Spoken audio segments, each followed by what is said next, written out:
A man reached out to open the fridge, but suddenly saw an assassin lunging at him. He immediately realized that his cover had been blown and started wildly throwing cans at the assassin. When the attacker got close, he kicked him hard to the ground.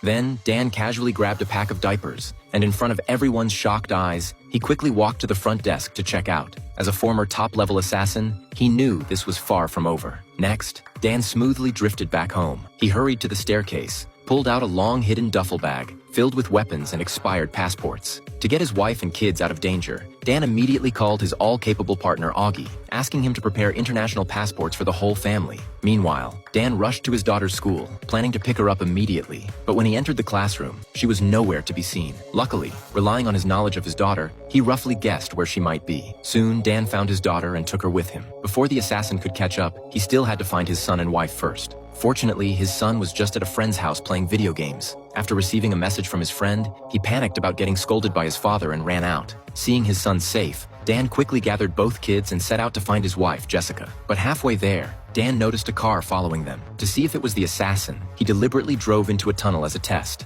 Luckily, the car didn't follow. Dan exhaled in relief and successfully reunited with his wife, telling the kids they were going on a trip. He didn't explain much to his wife, just urged her to quickly get into the car, but it was already too late. The assassin had anticipated his move, laying an ambush to take them all out at once. Just then, a bus happened to pass by, and Dan vanished behind its shadow. When the assassin reached the garage, Dan immediately started the car and drove down another route. But they hadn't gone far when the assassin caught up from behind, trying to force Dan's car to stop. In a critical moment, Dan made a sharp drift at a fork and drove down a narrow alley. He suddenly realized that these enemies always knew his exact location. They must have installed a tracker on his car. To shake off the tail completely, Dan drove to his workplace's garage and closed the door the moment he entered. He pretended to inspect a car, quickly lifted the chassis, and found the tracker in a matter of seconds. To avoid suspicion, Dan secretly moved the tracker to a boastful colleague's car. The colleague gave him a knowing look, then slammed the gas and sped onto the highway, successfully drawing the assassin away. After losing the threat, Dan drove his family straight to Las Vegas.